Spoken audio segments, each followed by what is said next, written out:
Rawson Twitchell runs inside. Rawson Twitchell into the second level, the 10, the 5, touchdown Butte County. It's time for another weekend of high school football in Idaho, and it's time for another edition of Gem State GameDay. Simmons to throw. Going deep down the field. He's got a man isolated. Did he catch it?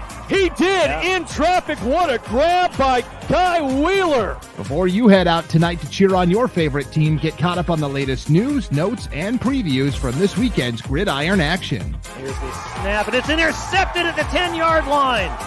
That's Bodie Brackenberry.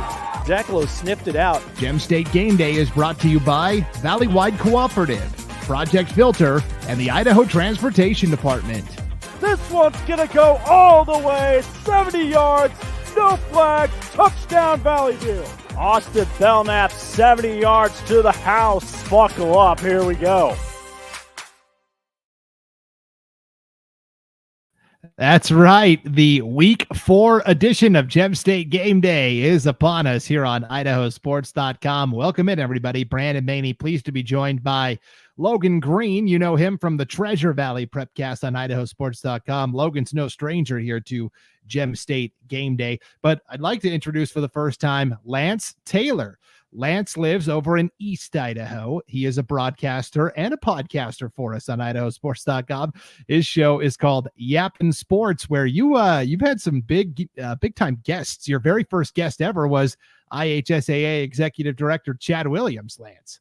Yeah, and we got a college coach actually out of the Big 12 coming up here pretty soon too. One of the women's basketball coaches out of the Big 12 coming up here. It's been a lot of fun. Definitely. So Yappin' Sports, Treasure Valley Prepcast, all of our prepcasts you can find on the homepage at IdahoSports.com. But we are here, gentlemen, to talk about Week 4 of the high school football season. But before we dive into all of the matchups, we always start the show by taking one last look in that rearview mirror. What went down in Week 3? Here's last week's headlines. What were the big takeaways from Week 3 of the high school football slate? Well, it started on Thursday night. This game got moved due to a referee shortage over in District 2. And what a result. Top-ranked Coeur d'Alene suffers a 13-6 upset loss at Lewiston.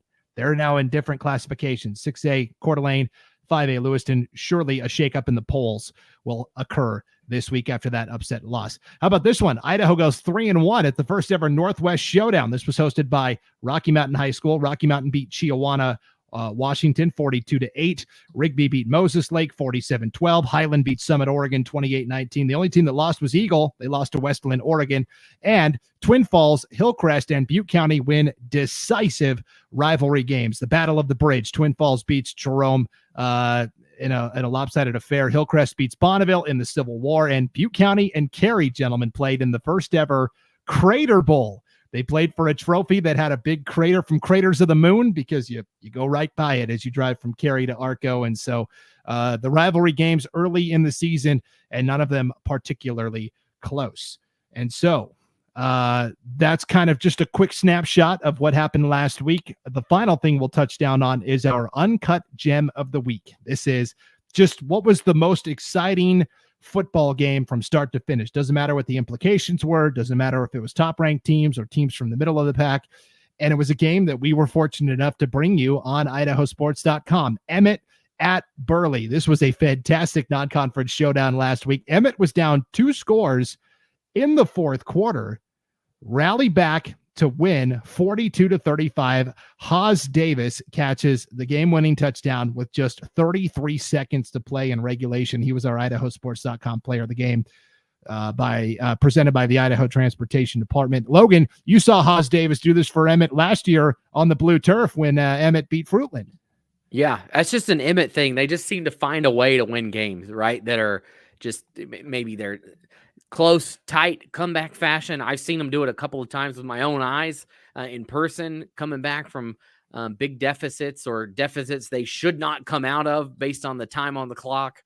And then to come back here early in the season on the road against Burley it was 2 scores. They're in the fourth quarter, something like that they were down, and to come back and win that game, that's a heck of a fourth quarter to have witnessed.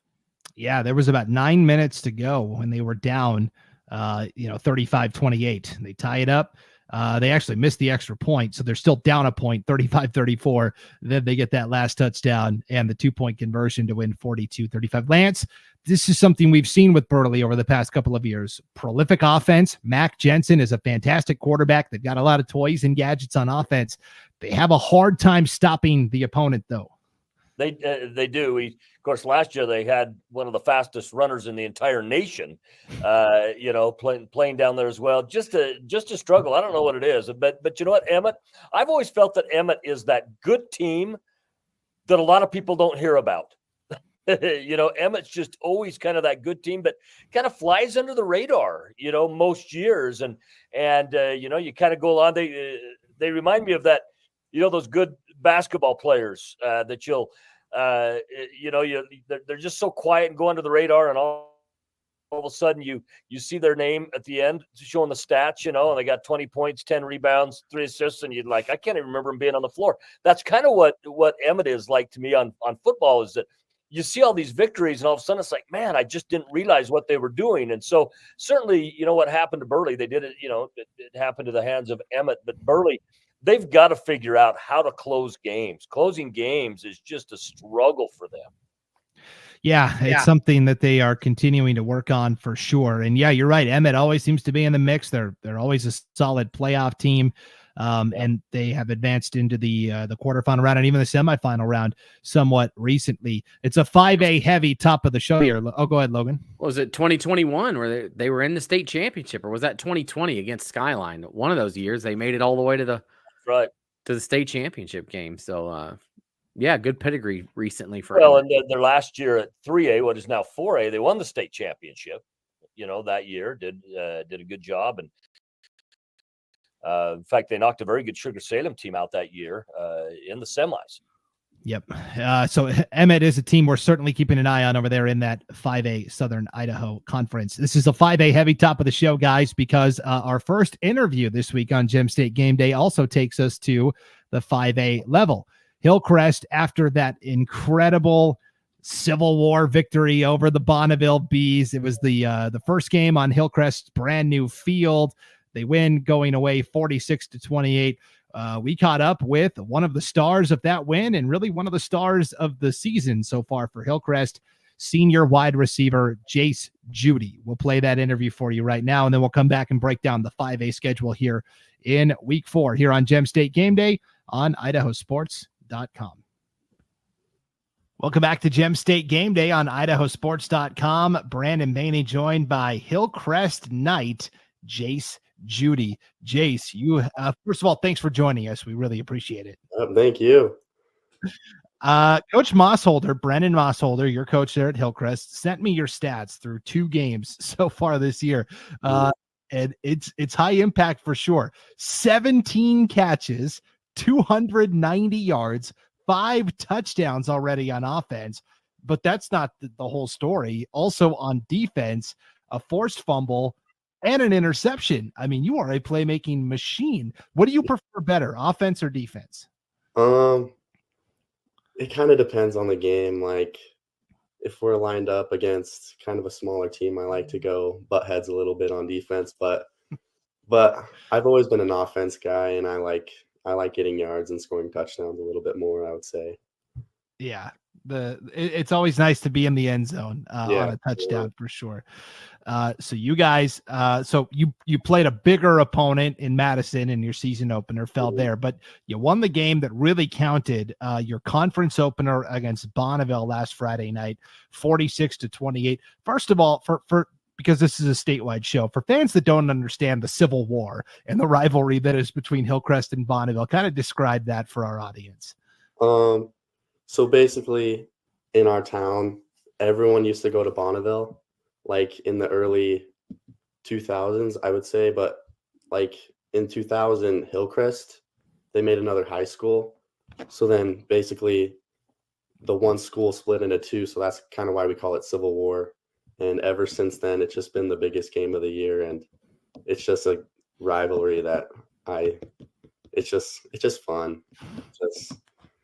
Just going out there and representing your school that used to be one, but you're on the other side, I guess, from the other guys.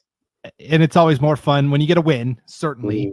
You guys get the 46-28 win. Also, a special wrinkle to this year's Civil War was for the longest time, you guys in Bonneville actually shared a stadium. But now Hillcrest, you've got your own digs, a brand new field.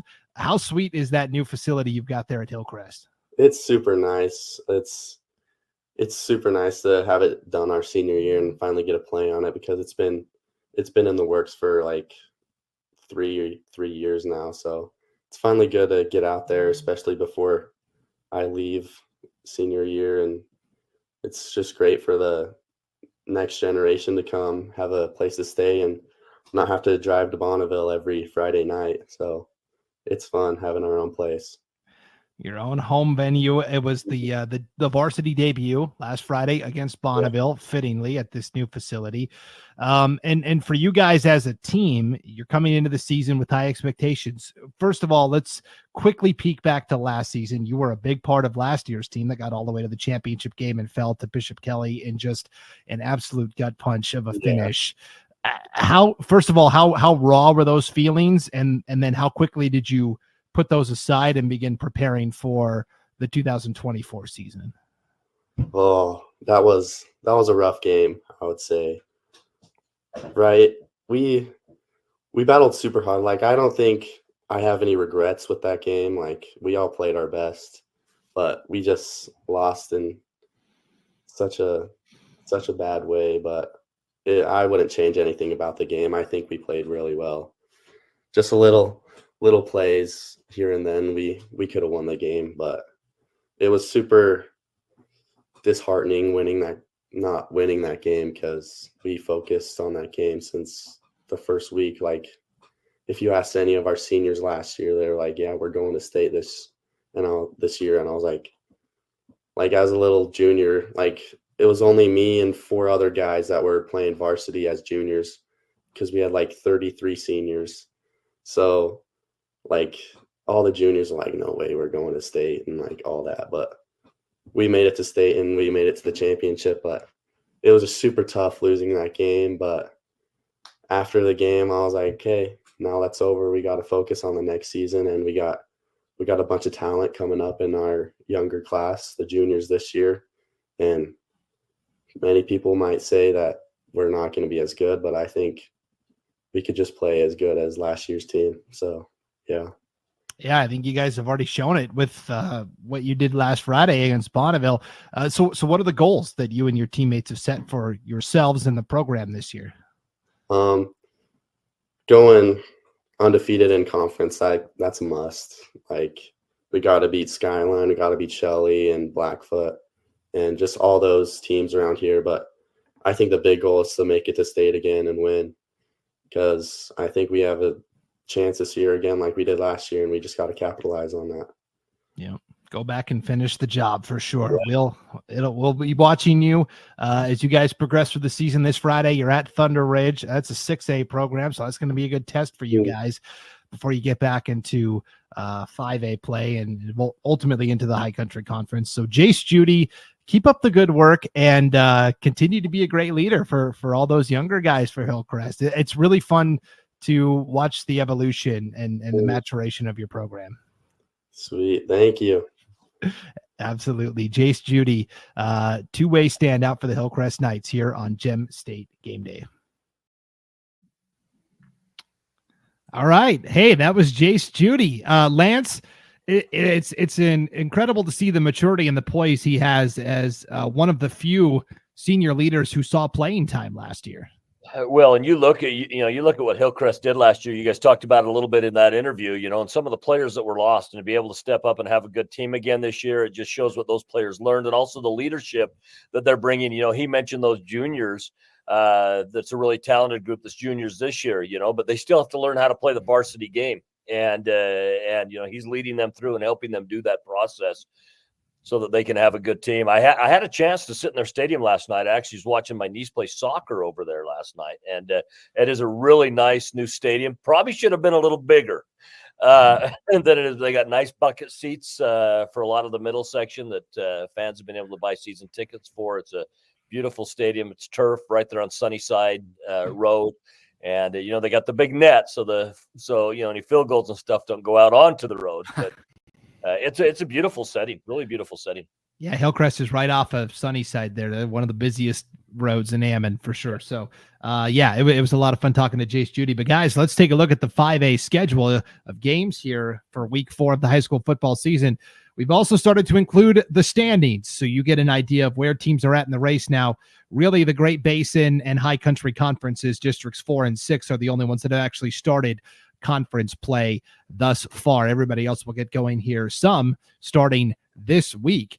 Lance, you are the guest. This is your first time here on Gem State Game Day, so I will let you pick first. To the right, you'll see all the 5A matchups this week. Give me one that you're really looking forward to watching.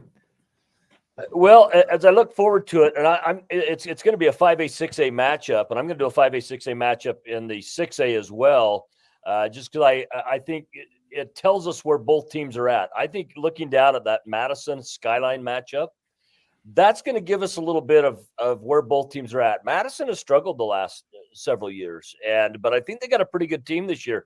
Skyline, who knows? They played a Morgan team in the Rocky Mountain Rumble, a Morgan team that already had 2 games under their belt coming into that game. It was Skyline's first game, so who knows what Skyline would have done with with a game or 2 under their belt going into that as well. Of course, they pick up the win last week, but I am really intrigued of what's going to happen with that Madison Skyline game, and I think that Madison might actually win that game. Logan, what's the 5A matchup you've got your eye on?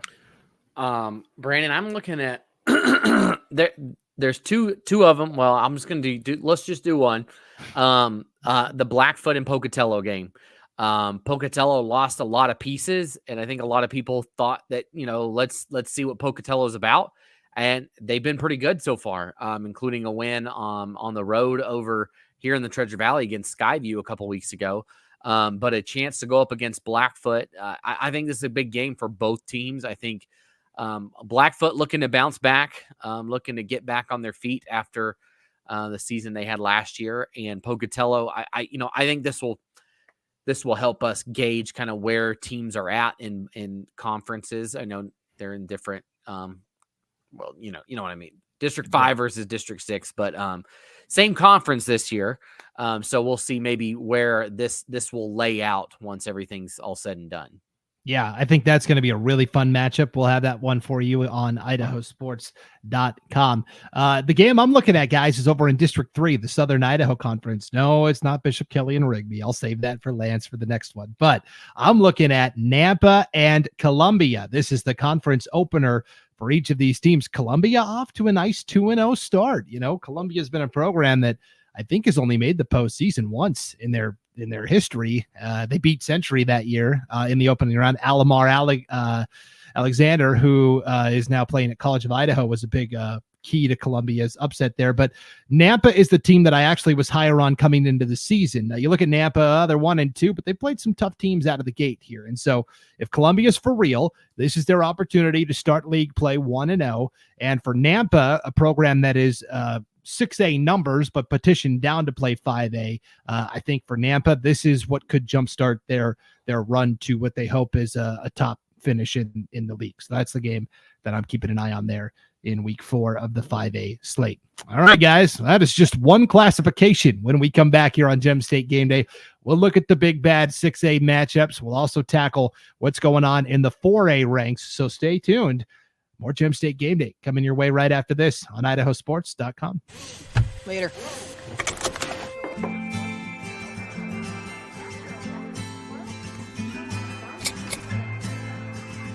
He's here. Girl, thank you.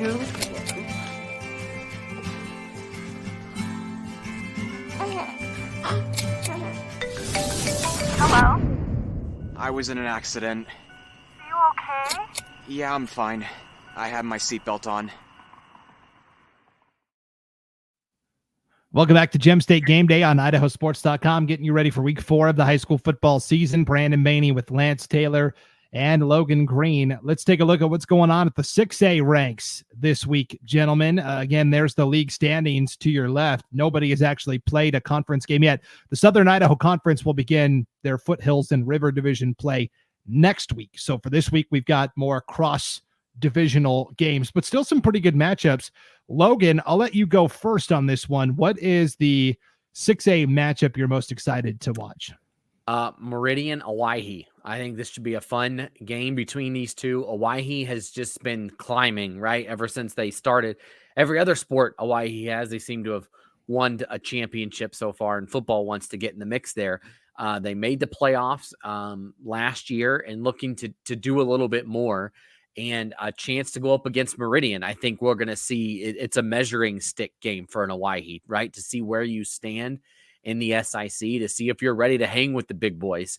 And so I'm excited to see that, to see where they can fit in with that. Meridian defensively has given up more points than usual lately, but on offense, they've also been lighting things up. So curious to see what gives and what breaks in this game for either squad, and to see if Owyhee is maybe up for the challenge. Similar to what the Hillcrest player was talking about there earlier, Owyhee definitely was the poacher of some Meridian students when their high school got built. So very similar type situation between those two. Yeah. Lance, what's the 6A matchup you're looking at? Well, again, I'm looking at a 5A, 6A, and looking at Bishop Kelly and Rigby. You know, Rigby lost that opener to Coeur d'Alene, and then I thought against Wasatch in the Rocky Mountain Rumble that they answered a lot of those questions.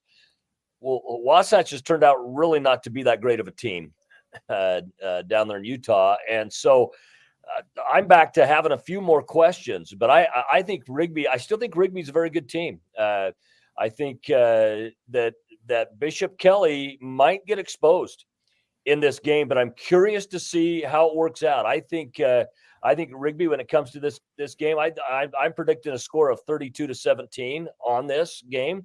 It's being played at Rigby, but Bishop Kelly, who knows? Bonneville put up 20 points on them, 28-20, and I just do not think that Bonneville is a super good team this year. They went over to Minico, beat them 20-8. So it's not like they've been, burning up the scoreboard by any stretch. I pick Rigby to win this game, but I still think both teams have plenty of questions to be answered.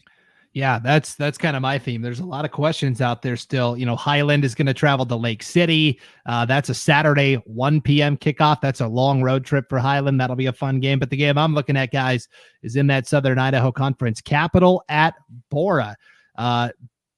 Each of these teams off to slow starts. Bora's 1-1. They've been a team that's been right there in terms of like good enough to get to the playoffs. But can they take that next step is what I'm looking at for Bora. For Capital, Capital was once the kind of the premier program of the SIC. It wasn't that long ago, and they've kind of fallen on hard times.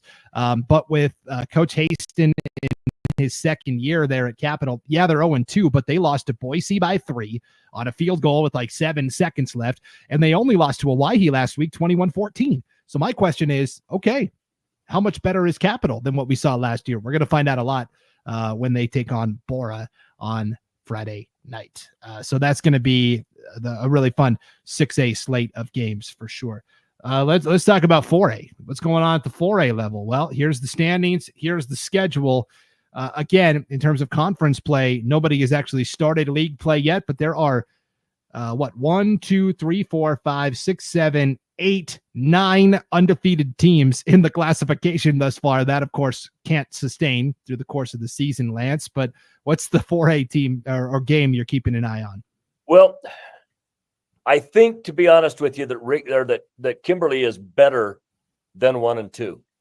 I think their 1 and 2 is a little bit deceiving there. I am really interested to see that Homedale Kimberly matchup. I think that's a matchup that's going to be better than a lot of people think. I think a lot of people look at that and say, oh, well, that's a blowout for Homedale. I don't necessarily view it that way. I think that's actually going to be a fairly close game, and I think Kimberly is going to be better in that than most people say. Now, just because I'll be on the Star Valley Sugar game, I do got to give just a little prediction on that. It's not my game of the week one. Like I said, it's a Homedale Kimberly that I'm really interested in, but you got a Sugar Salem and Star Valley team. They do have one opponent in common this year. That is Shelley. Star Valley beat Shelley 44-0 in Star Valley. Sugar beat Shelley in Shelley 34-0 last week. I think you're going to have two defenses that really step up. I don't think it's going to be the high-scoring game we're used to. I'm going to pick Sugar 17-14 in that game. But back to that Homedale-Kimberly game, keep an eye on that, folks. I think that has potential to be possibly the best 4A game of the week. Yeah, people ask me a lot because I used to live in Wyoming. You know, Star Valley, what are they about? And I'm like, Star Valley is the Sugar of Wyoming. They win in everything, every sport. It doesn't really seem to matter over there. Very good. Yep, over there in Afton, Wyoming. Logan, what's the 4A matchup you've got your eye on? And it's not it's going to be a crossover game, but this Melba-Weiser game, Weiser has come out just not great. They're 0-2, right? They lost at home to Buell, and then they go up north. And granted, they were playing a classification up in Lakeland, but they started off 0-2. They need to bounce back, and you play, quote, down a division, but it's not easy when you play a team like Melba. And so, really curious to see how this one goes for Weiser. They need a win really bad. I know it's not a conference game, so at the end of the day, you can claw through your conference, but right now, Homedale looks like Homedale, and now Fruitland is cruising, right? Fruitland is 3-0. They're off this week, but they have been rolling. And so if Weiser wants to get back on track before conference play starts to have to go up against Fruitland, they need to do it against Melba. So a big opportunity for Weiser and what almost feels like a game that they really need to win. Yeah, so I was on the call last Friday night for that Weiser-Lakeland game on IdahoSports.com and had a chance to talk to some of the Weiser parents after the game. They said, we played better in this 42-20 loss to Lakeland than we did in that 9-6 loss to Buell. They actually felt better coming out of the Lakeland game than the Buell game, which is interesting. So yeah, I'm with you. Weiser has got to start bankrolling some wins for sure. Guys, I'm looking at an out-of-state matchup. Moscow up in the Intermountain League. They're off to a 3-0 start. Of course, they are a 5A school playing down at the 4A level to try and get their program rejuvenated. They've gotten out to a 3-0 start, but you kind of look and they beat Caldwell, and now they're getting to the tough part of their schedule. We're going to find out, how real is Moscow, because this league is wide open. Timberlake lost a lot to graduation. Bonners Ferry is a team that is still trying to put the pieces together, and they will host Pullman, the Greyhounds, right across the border there in Washington, and that's a good Pullman program. And so I'm really excited to see, can Moscow get to 4-0? We will find out, I guess, after this Friday. So that's what's going on at the 4A ranks. Guys, when we come back, we are breaking down the 3A classification. We've got an interview with head coach of the Aberdeen Tigers, Derek Jolly. They were the story of the week at 8-0 shutout win over Declo last Friday night. We'll talk to Coach Jolly from Aberdeen and get the rest of the 3A schedule here in week 4 when Gem State GameDay returns right after this on IdahoSports.com. We're a valley-wide country store. For 100 years, we've been your #1 choice for food, fuel, farm supplies, and just about everything else you could need to get you through your day. We know you work until the job is done, and so do we. For gas on the go or a little extra to help you get down the road, you can count on us. We are proud to employ your neighbors and to be a cornerstone of your community. We're valley-wide. Yesterday, today, and tomorrow. We're here for you. Welcome back to Gem State GameDay here on IdahoSports.com. We are pleased to be joined now by Derek Jolly in his first season as the head coach of the Aberdeen Tigers. It was one of the biggest stories of Idaho high school football last week. One of the best defensive performances I think I've ever seen. An 8-0 victory over Declo, last year's state runner-up. Coach Jolly, thanks for joining us. Congrats on the win. What was your message to the team after that breakthrough victory? First, thanks for the congratulations. The message after was proud. We're proud of you guys for the effort that you put forth and just all the kind of prep and hard work that went into the week and really just, seeing the effort out there from those guys. We were just super proud of them and happy that they were able to achieve that. So. A win over Declo anytime is a feather in the cap, but especially now that they are members of your conference. Declo and Wendell decided to join up with you guys in District 5 this year. What's that been like, having them as part of the league now? Well, we're just barely getting started into it. So, we've been playing Declo for a couple years now, and they're a tough team. They're kind of one of the storied programs at our level, and so it's good competition, and I think it just makes our conference tougher. We got we lost Bear Lake, but gained Declo and of course Westside in there, and so I think the 5th district is pretty tough competition. So. For sure. Well, that defense really was the star of the night, a pitch and a shutout against a potent Declo team. I've felt like Tannen Nelson is one of the most underrated linebackers we have in Idaho. But who are some of the guys that are leading that Aberdeen defense this year that fans statewide should pay attention to? Definitely Tannen. Tannen's a great kid. It's his junior year. We're really excited for him this year, and as long as everything goes well next year too. The guy that kind of runs our defense as far as getting everybody in the right spots and whatnot is Campbell Harris, and he's done a great job. He's he's an undersized linebacker, not a real big kid, but he's gritty, he's smart, he's physical, he plays downhill, and he always is around the ball. And then our back end is fairly solid. Like our 4 DBs, with Lupe Ortiz kind of leads that group, and he actually moved back and played safety last week for us from his corner spot because we were down our 2 starting safeties. And so, that the defensive effort was awesome to see. And really it was just kind of a combine of those 3 guys really making sure everybody's getting where they need to be and just going for it. So. Yeah, all 3 levels of the defense showed up for sure. You mentioned Lupe Ortiz. That's a name we're used to hearing on offense. Certainly got thrown into the fire last year at quarterback after Braden Driscoll, your projected starter, went down with basically a season-ending injury pretty early on. All Lupe did was go win the conference offensive MVP award. What have you asked him to do in his second full year as a starter, basically now? Really just the same. I mean, even last year, as he kind of got thrown into the fire and was learning the role, he really embraced that kind of typical quarterback leadership role, and the older kids let him do his thing, and he's an awesome kid, and so this year it's just, hey, let's just fine tune a few things as far as understanding whatnot, and you just keep doing what you're doing, and I think it'll pay off for us as we move forward here. So. Definitely. You mentioned Lupe having to shift to safety because he had a couple starters out. That's the one thing I worry about with your team a little bit is I look at the roster, you've got great players, but there's not a lot of names that are on the roster. You're one of the smaller programs in the classification. How do you have a lot of guys that go both ways, obviously. How do you offset or try to get them rest or try to manage their workloads to make sure that everybody's healthy in November when it counts? Yeah. I think, it's going to be kind of a challenge. It's something that we haven't really faced, at least not to the level where we're at as far as I've been helping.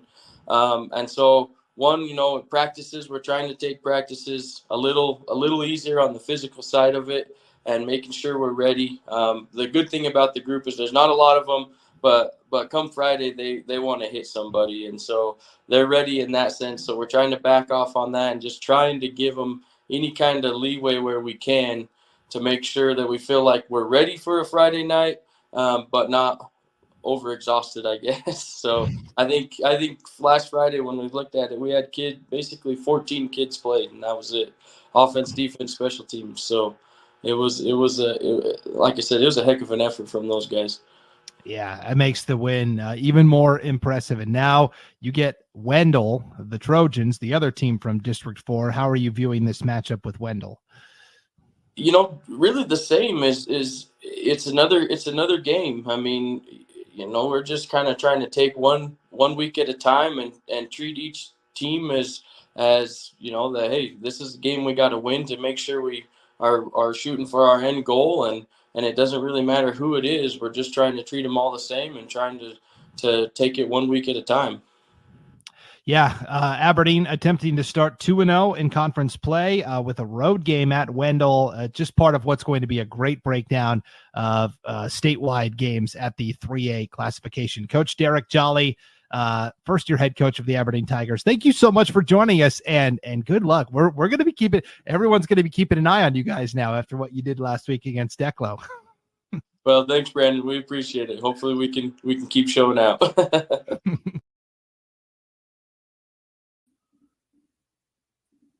So there you go, guys. Derek Jolly, head coach of the Aberdeen Tigers. Logan, they beat Declo 8-0, and they played like 14 guys the whole game.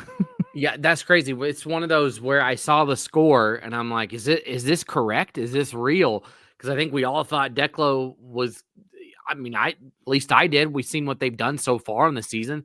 They came over here, took care of Nampa Christian. They went over to Teton, took care of Teton, and one team was in the state championship a year ago. People thought, man, this Declo team wants their goal is to get back to the state championship where they were last year and lost. And Aberdeen just comes in and says, hey, no thanks. We've got other plans.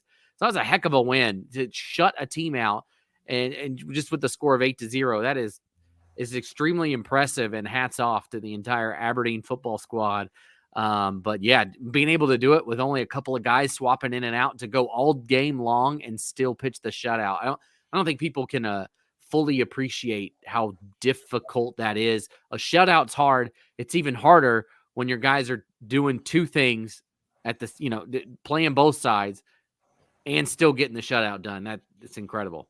Yeah, that's special teams too. There's just no break. And so for Aberdeen, great start. They're 1-0 in conference as we look at the week 4 schedule here in the Class 3A ranks. Here you see Aberdeen alone in first, 1-0. Declo at the very bottom, 0-1. And everybody else will play some starting this week. Lance, when you look at the 3A schedule here in week 4, what's a matchup that jumps out to you? Well, again, this is a crossover matchup here, but I'm looking at Marsh Valley and West Side. Marsh Valley's a different team this year than they were last year. Marsh Valley ran into a situation last year where they were very undersized, and but they were trying to run kind of a pocket system. Just couldn't keep people out of the backfield, so they couldn't get their speed players out in space, and take advantage of that. They're playing a different style this year. They're under a new head coach, but I think what it's going to give us an opportunity to see is really where Westside is at this year. We plan on Westside being a great team again. I think they're the team to beat right now in the 3A division until someone proves otherwise. But I really want to see where Westside is at. And I think Marsh Valley can push them a bit this week and will let us know really where Westside sits at this point of the season. Because, again, right now, you got Wendell, you got Declo coming over into this conference, over into the SEIC. But now you got an Aberdeen team that has kind of changed the landscape there based upon what they did. So, Westside is, as the season started, I think a lot of people were saying, it's going to be Westside Declo, Westside Declo, Westside Declo. And now you got Aberdeen thrown into that mix as well. So tonight, or this week with Marsh Valley, I think we're going to see really where Westside stands at this point of the season. Logan, what's a 3A matchup you're looking at? I'm looking at this Ryrie Marston game, 2-0 teams that I don't think anybody's talking about, right? These two teams just fly under the radar based on what's around them. A lot of times in the nuclear conference, you hear a lot about Firth, you hear a lot about North Fremont. And then over here in the Western Idaho Conference, you hear a lot about Melba, a lot about Nampa Christian. Those are what you hear a lot about. You don't hear a lot about Marsing and Ryrie. This is a big game. We talk a lot about these cross-conference games and how they will have ripple effects throughout the season with those max prep rankings when the season ends. So it's a big game for both squads. Both are going to be in the mix for a playoff spot, I think, based on what we've seen so far in the season. 2-0. A team is going to go 3-0 to start their season. So a big game between these two. Yep, for sure. The game I'm looking at is up in North Idaho, the Central Idaho League. St. Mary's and Kellogg, a pair of 0-2 teams. Somebody is getting their first win of the season, and that first win will also be the first win in league play. St. Mary's in particular, guys, last week, they fell behind Bonners Ferry 24-0. They almost completed the comeback. They scored 22 unanswered in the second half, but they could not get that last crucial 2-point conversion, so they fell 24-22. This is Grangeville's league, obviously. They beat Priest River in their conference opener last week, but who's second? Who's second in that pecking order? You'll notice Orofino's off this week. They actually are playing in Salmon next Friday night, a game we'll have for you on IdahoSports.com. It's such a long journey. Orofino just already started. That's what they're traveling the entire week to get to Salmon. It's a tough place to get to. So that's what's going on at the 3A ranks there. All right, guys. We're going to take another break, and when we come back, it's time for the 8-man game. 2A schedule, 1A schedule. What are the matchups we're keeping an eye on? What are the storylines in the 8-man game? It's all coming up right after this on IdahoSports.com. This is Gem State Game Day. A hit in the morning, another between class, after school, and more before bed. Vaping sucks you in quick. Not to mention all the chemicals and health problems everyone's talking about. That's why thousands of teens are ready to take back their life their own way with My Life, My Quit. When you sign up with us, you'll get a free and simple quit plan that makes it easier to stop vaping. Visit mylifemyquit.com or text Start My Quit to 36072. Welcome back to Gem State Game Day on IdahoSports.com, getting you ready for week 4 of the high school football season. Brandon Baney with Lance Taylor and Logan Green. Time to talk a little 8-man football. Here's what's going on in the Class 2A ranks. Standings to your left, the White Pine League, the only league that has gotten things underway. Logos leading there at 2-0 in league play already. And then to your right, there's the league schedule. Logos, another White Pine game this week against Kamei. But Logan, what is a 2A matchup you're looking forward to? Oh, okay. I might steal somebody's, but this Valley Hagerman game should be great. I saw Valley last week when they dismantled Prairie in Fruitland. They just took care of business, and it seems that maybe there is a small change of the guard in what's going on, at least in the. I think Butte County is back, in control of 2A right now, where I believe they've been ranked number 1 in the last couple polls, or 2 behind Kendrick, and I think that those 2 are going to be right there. But maybe who's that 3rd or 4th team, I think is changing, and I think it could be either one of these 2 teams. I think either one of them could be that 3rd or 4th best team, could potentially move into that 2nd or 1st spot. Valley did play Butte County tough a couple weeks ago, but Hagerman with a huge win last week, and Hagerman's just been up and coming. So this Valley Hagerman game, I think, is a big game. It is a conference game. It could be, honestly, right now, this could be the deciding game in the conference, to be completely honest, based on what we've seen. Oakley is not the Oakley we have seen lately. Raft River, though, could be back in the mix. So I just think that this Valley Hagerman game could be for first place. Yeah, Hagerman beat Water Springs 90-0 last week, and they moved up. They were a 1A semifinalist a year ago. Now they're playing at the 2A ranks. Lance, what's the 2A matchup you're looking at? Well, I'm looking at an obvious one, Kamei and Logos. Who is going to be the king of this conference, of the White Pine League? Who's going to be the king? And you know what? I'm actually going to take Logos in this game.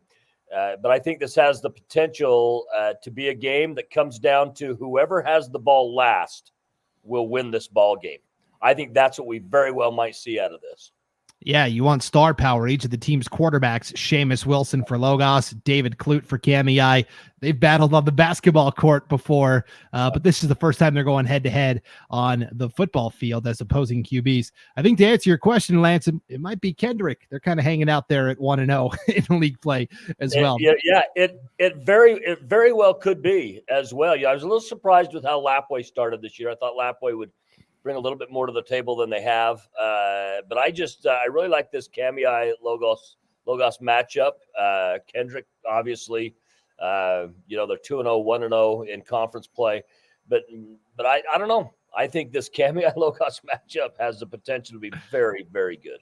Yeah, it's going to be a fun one for sure. I'll quickly highlight Raft River Oakley. That's the big rivalry game between those schools. Raft River off to a 2-0 start. Oakley 0-2. Oakley's got to get a win somewhere because the schedule does not let up after this. It's Valley and then Hagerman immediately following this Raft River game. So time running out for the Hornets already at 0-2. The game I'm going to spotlight, though, is Wilder and Glens Ferry. They changed the 2A postseason this year, guys. No longer is it, every conference gets a certain amount of bids. It's now the conference champions. So the White Pine, Western Idaho, Snake River, High Desert, they all get to go.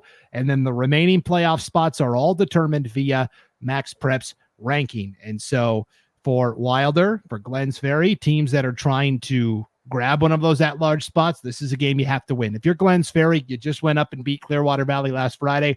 Keep that momentum going. You've got to win these types of games to keep yourself in that Max Preps conversation. So Wilder and Glens Ferry is the game I'm keeping an eye on there. And then here's the 1A schedule, guys. We'll wrap up the 8-man talk here. Again, the standings, really the only conference that's gotten underway is the North Star League, and there's only 4 teams, but they play a double round robin. So everybody plays each other twice up there in that conference. And that's certainly a big matchup coming up here this week. Wallace and Lakeside, a pair of unbeaten teams. But Lance, what are you looking at the 1A landscape? I'm actually looking at this Chalice-Rockland matchup. I think that's going to be an important matchup to kind of see where the Rocky Mountain Conference sits right now at this time. Water Springs has not looked good. And, certainly with Rockland 1-1 on the season, the same with Chalice. I think that's a matchup that's going to give us a lot of insight on what's going to go on in the Rocky Mountain Conference for the rest of this season. Yeah, Rockland had the lead late against Dietrich last week. Couldn't quite close it out, Logan. What's the 1A game you're looking at? Give me I mean, there's a couple good matchups. I mean, I'm going to go with this, and I don't know if you already pinpointed it technically, but this Wallace Lakeside game. Wallace has looked really good this year, undefeated. So is Lakeside. So these are two teams that are going to be it's probably going to be one of these two for the district championship. So this is round 1, right, of that boxing match. They will have a round 2, but I think these two games, or this game will be one of the best ones that you'll see this week in the 1A level. Yeah, Lakeside likes to line it up and pound the rock with Jerry Asai, John Moffitt, the fullback, and Jamari Pion, a great wide receiver, and Tyson Charlie, the great basketball player, is quarterbacking the Knights this fall. Wallace, of course, they've got their own freshman phenom quarterback in Cooper Miller. All he did was put up 444 total yards of offense last week. So, yeah, that's definitely the game, I think, this week in the 1A ranks. But I will single out for our purposes here on this show. I'll go with Camas County and Dietrich. Camas County is finding out that when you're a school the size of Camas County, it doesn't take much to lose to graduation, and all of a sudden you went from the penthouse to the poorhouse. And not only that, but Kelby Cox, a key offensive and defensive lineman they were counting on, one of the few returning starters that they actually were bringing back, he moved to Oregon. So, I mean, in the blink of an eye, an injury, a kid moves, and you could be staring at an 0-2 start, which is what Camas County is at currently. And so this is a must-win game for the Mushers if they want to compete for a playoff spot. Same thing here, guys. No more is it a predetermined bracket that's set up ahead of time. It is your conference champions all get in. The rest is determined via Max Preps. So that's going to be a crucial game for the Mushers of Camas County for sure. It's going to be a fun slate of 8-man football. And of course, if you want a more detailed breakdown of just the 8-man game, you can tune in to the Idaho 8-man Prepcast that airs Thursday nights at 7 o'clock Mountain Time, 6 o'clock Pacific Time, right here on the IdahoSports.com YouTube channel, Facebook page, and X account. All right, all that's left, guys, is to make our picks. We will bust out the IdahoSports.com pick 6 and wrap up week 4 of Gem State GameDay right after this on IdahoSports.com. Later.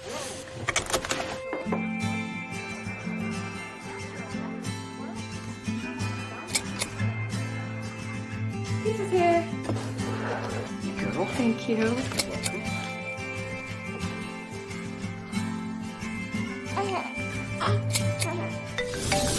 Hello? I was in an accident. Are you okay? Yeah, I'm fine. I had my seatbelt on. Welcome back one last time to Gem State GameDay, week 4 edition here on IdahoSports.com. Brandon Baney with Lance Taylor and Logan Green. Of course, IdahoSports.com, we're going to be a busy place this weekend, bringing you some of the best football matchups from around the state. So, hey, what's on tonight at IdahoSports.com? We've got 5 fantastic matchups for you. Middleton at Cuna, Homedale at Kimberly, Idaho Falls at Century, Madison at Skyline, Bishop Kelly at Rigby. Those are all games Friday, 7 o'clock Mountain Time, right here on IdahoSports.com. Really, Homedale Kimberly, I think, is the juiciest matchup, but Madison Skyline is going to be a fun one too. So, guys, Are you ready? Let's get to the IdahoSports.com pick six. This is something we do every week here on IdahoSports.com. We pick 6 games. We take one from each of the 6 classifications, and we put our money where our mouth is. The prepcasters here at IdahoSports.com. We make our picks.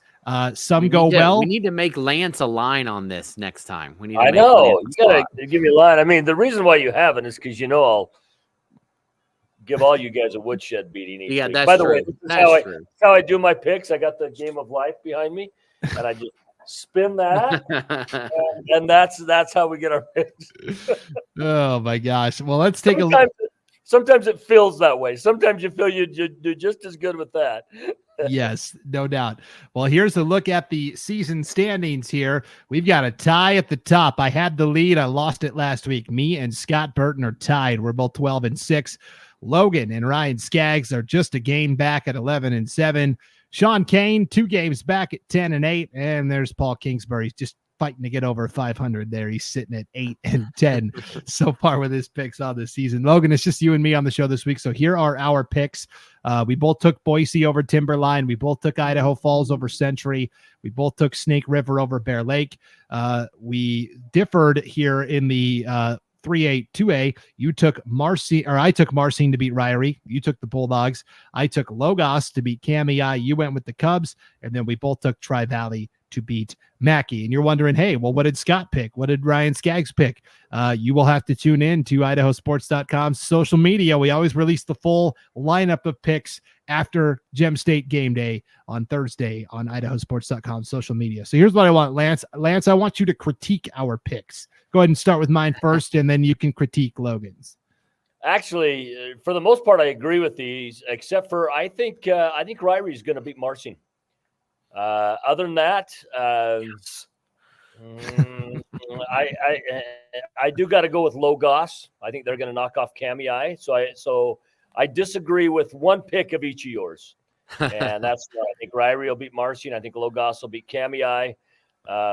And the rest of them, I agree with. I think Idaho Falls Century is an interesting matchup because I think you got 2 teams that really aren't very good, and someone's got to step up and show that they can start winning. So, yep, for sure. Idaho Falls, I think, still has some potential, but they've got it. I think so too. Out of those 2, I think they have the most potential.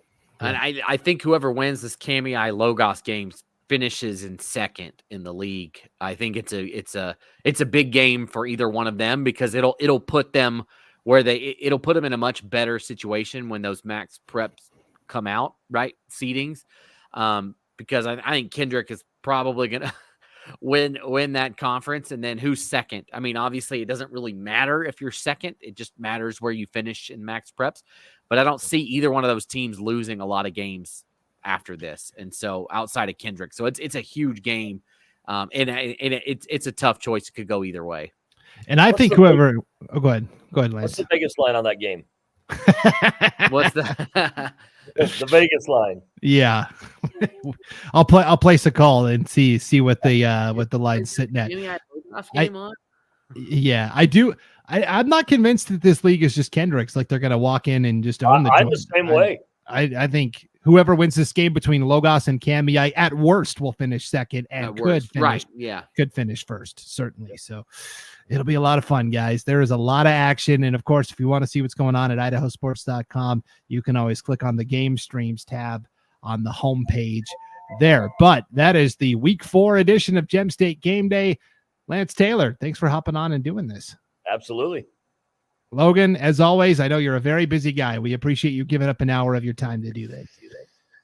Yeah, it's always fun. It's always fun to talk about sports, right? Talk about what's going on, what's going to happen this week, and we're all going to be wrong, right? We're going to get called out, which seems to happen just about every week. I'll be correct. Yeah, right. Lance is always right. We've learned that. Right. Yep, even when I'm wrong. No doubt about it. All right. Well, for Lance Taylor and Logan Green, I'm Brandon Baney. Thanks for tuning into the week 4 edition of Gem State Game Day. It's live every Thursday during high school football season. 8:00 Mountain Time, 7:00 Pacific Time. First thing Thursday morning. You can watch it anytime Thursday or Friday right here on the IdahoSports.com YouTube channel, Facebook page, or X account. Enjoy the games this weekend, everybody. We'll see you back here next week for another edition of Gem State Game Day